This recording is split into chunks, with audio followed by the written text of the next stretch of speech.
Hi, I'm Master Builder Alec, and this is my Master Model Builder Mailbox, or MMB. It's been making some unsettling noises recently, which usually means it's too full. So let's open it. Oh, yep, that's way too much mail. Let's respond to some of these and build what's inside. Letter number 1. This one's lumpy. We've got, we have a signed Lego brick from Wyland. Wyland? We'll say Wyland. I'm gonna get some names wrong doing this. I'll put this on my name badge for now. Wyland says, "Hi, I'm Wyland." I thought so. And I was wanting you to build 3 things. Ambitious, Wyland. Let's see. Number 1, Alex Spaceship. That's me, as a spaceship. Number 2, Gorilla Spaceship. That's you, as a spaceship. And number 3, Lemon Slice Spaceship. Just in case you're not up to date on the lore of my channel, Lemons and I have a bit of a type relationship. Wyland, these are 3 great ideas. Now, I'm not sure I'm ready to undergo the training necessary to become a spaceship, and Big Gorilla is afraid of heights. So let's go ahead and make a lemon spaceship, which will be fine. It'll be fine. Now I have a lot of different models of lemons, each one a little bit stranger than the last. But we're gonna start with this relatively normal Lego lemon, and then we can take our chef's knife and give it a little slice. Brother, no! It's fine, we'll rebuild it. After taking off one more slice, we just kind of pop it back together. Brother! I'm fine. Anyway.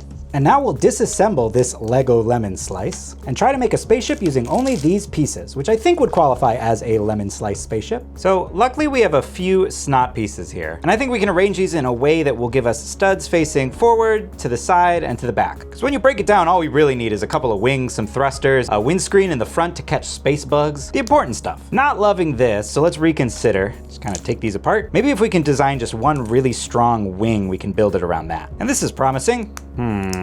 Maybe we can use these snot bricks here to give like a little flourish to the wing to make it a little more something. That's a little more something, but I think it's too much. Kind of continue this curve maybe all the way up front. I think we can do better. Let's try again. The benefit of doing these videos a little bit longer is that I can show you just exactly how much of this is trial and error.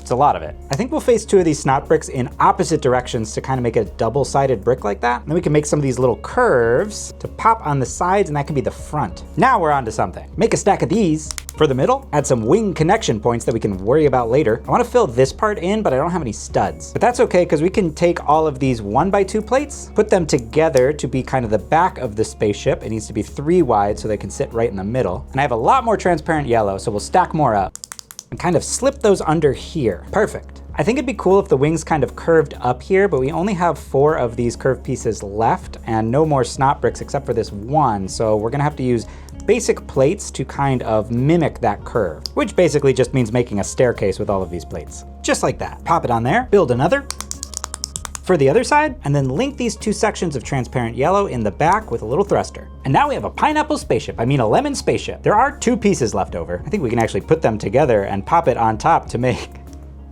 a buff robot. You, stop there! Hooah! But that's not what Wyland asked us to build. So there is a little lemon slice spaceship that is equal parts speedy and sour, but of course we need to see if it can swoosh. Here we go.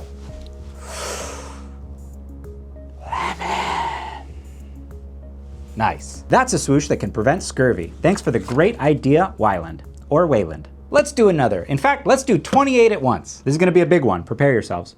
Letters. And we're doing 28 of these at once because I received 28 different graduation announcements from people all over the place. Avery in Kansas City, Joseph in Texas, Athena in Michigan, who is having a grad party from 2 to 5. I will not be attending because it's in Michigan. I'm sorry. A lot of these had very kind letters with them. I did read them all, and truly congratulations to everyone who's graduating. There were 2 that provided me with a pretty actionable idea, and that's Moss and Maddie, who each drew their own version of a graduating Big Gorilla. Now, Big Gorilla did actually graduate back in 2009 with a dual master's in film and supply chain management, but that doesn't mean we can't pop him in a cap and gown to help you guys celebrate. Now, the cap should be simple enough, and in theory, we can just kind of take a plate and put it on top of the head. But that's no fun, that's not detailed enough. Get out of here.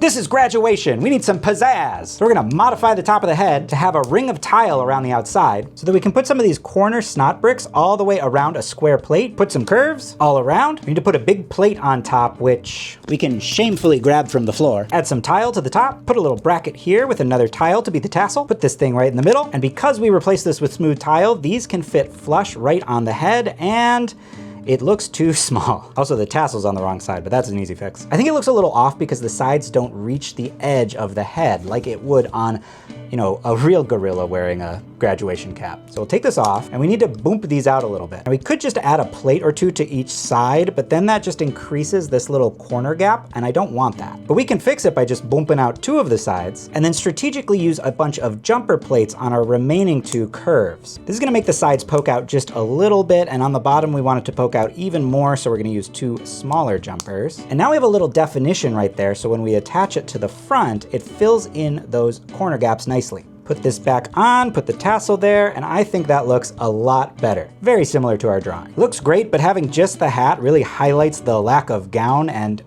makes him look a little naked. And if you show up to graduation naked, I'm pretty sure you don't get your diploma. So we're gonna use a whole lot of black slopes to kind of mimic the layers of our regular gorilla leg. So we still kind of have that stepped look, but the slopes imply a flowiness to the gown. So when we add a little bit of color here, some little gorilla hands poking out from the bottom, we can put these on both sides and you can see how this is kind of coming together. Now this is just sleeves, which is still not how I'd recommend dressing at graduation, but it's easy enough to do the same thing on the back legs. And we want to continue that flowiness into the body by rounding out all of these sharp corners. So we build generally the same design, but make tweaks so that the top is covered with slopes and a little bit of red for the neckline. So when put all together, we should have the look of a very distinguished graduation gorilla. Will make a lovely addition to our collection, though they probably won't be sticking around for long because they'll be heading off to college soon. I'm sorry. I'm getting emotional. It just feels like yesterday you were nothing more than 80 red 2x4s mixed into my general brick supply. I'm fine. I'm fine. Thank you again, Moss and Maddie, for your awesome inspiration drawings. And again, to everyone graduating this year, great job. You did it. Let's see what else we got. I think I saw a postcard, and I haven't gotten one of those yet. And it's from London. Letters. Let's see what you guys are up to in the UK. Greetings from California. Ignore where this postcard is from. Thanks for making such amazing videos. You've helped inspire me to get back into building with Lego as a hobby, Thomas. Thank you for the kind words, Thomas from California.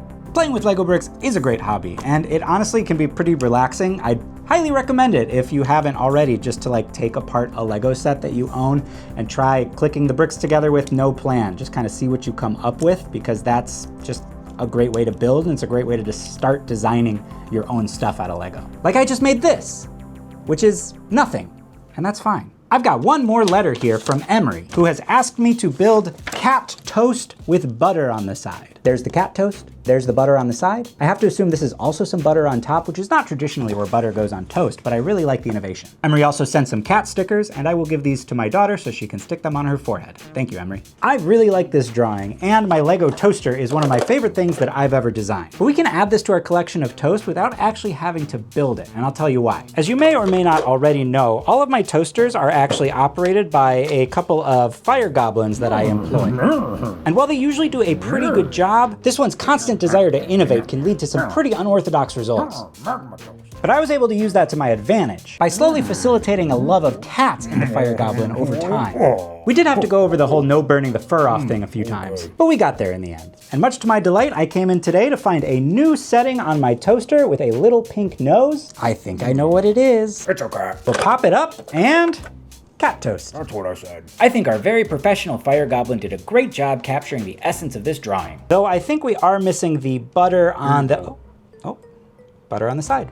Now it's perfect. So thank you, Emery, for your awesome build, and the fire goblin thanks you as well. Performance reviews are coming up, and he really needed this win. Now there is one more quick thing, and that is that I got a whole package in the mail from somebody named Martin. And he actually sent me an entire model he built. He wanted me to master builderize it. And I have to say, Martin, the model is fantastic. The teeth are amazing. I love the fluorescent eyes, great shaping. You did an awesome job on your build.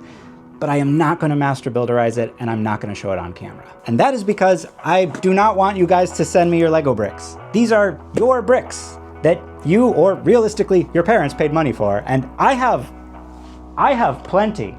I work for Lego. I don't need any more. And I love seeing your Lego models, but I don't want you guys to lose these bricks and not be able to get them back, because you can be using them to build your own incredible creations. Also, there's no need to pay $11 for shipping. But if you do want to send me an idea or a drawing, a suggestion, or even just a nice letter, you can send it to my P.O. box, which I forgot. Oh, it's on the front of every letter I receive. P.O. Box 7018, Chandler, Arizona 85246. I might not be able to build them all, but I do read them all, and I love getting your letters. Now, if you don't mind, I have to go have some very surreal dreams about lemons. Bye.